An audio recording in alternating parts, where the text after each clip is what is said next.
मैं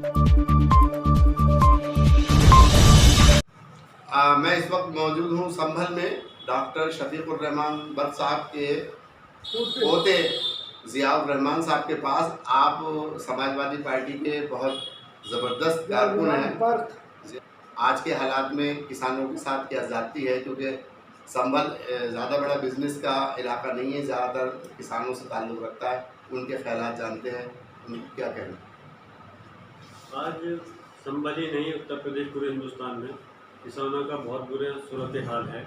और आज हमें अफसोस की बात यह है, जो किसान इस देश की रीढ़ की हड्डी है, इस देश के अंदर किसानों का उत्पीड़न हो रहा है।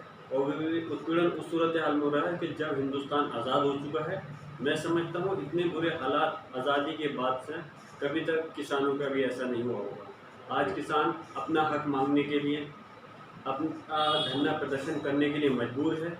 और उससे ज़्यादा अफसोस ये है कि धरना प्रदर्शन करते हुए भी उनको 1 साल हो गया, और 1 साल होने के बाद में भी सरकार अपने रवैये पर अडिग है। और वो हिटलर शाही वाली राजनीति कर सिर्फ इस चीज़ का आमादा है कि जो अपनी ज़ुबान से निकाल दिया वही कानून है।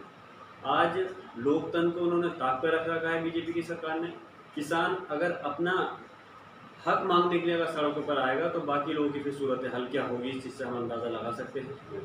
आज लखीमपुर खीरी के अंदर अभी कुछ दिन पहले जो घटना हुई है, उसने मानवता को शर्मसार करके रख दिया है। और खाली उत्तर प्रदेश में ही, हिंदुस्तान के अंदर तो कानून की धज्जियाँ उड़ी ही, संविधान का उल्लंघन हुआ ही, बल्कि पूरे देश को पूरी दुनिया के अंदर, तमाम मुल्कों के अंदर शर्मसार होना पड़ा है इस घटना पर। और लोगों ने भी, देश के नहीं, देश के दूसरे लोगों ने भी मजम्मत की है कि जहां किसान, अगर कोई भी इंसान, हम कहते हैं कि हिंदुस्तान, आज़ाद हिंदुस्तान के अंदर, लोकतंत्र के अंदर अधिकार है कि हम अपनी आवाज़ को विरोध प्रदर्शन कर सकते हैं। क्या भारतीय जनता पार्टी तब नहीं थी? तब कहाँ थी जब ये विपक्ष में थे? तब ये धरना प्रदर्शन नहीं करते थे? अगर आज कोई अपनी धरना प्रदर्शन कर रहा है, अपनी आवाज़ को उठा रहा है, तो उनको गाड़ियों के पहियों की तरह रोक दिया जाता है। ये कहाँ का इंसाफ है? ये कहाँ का कानून है?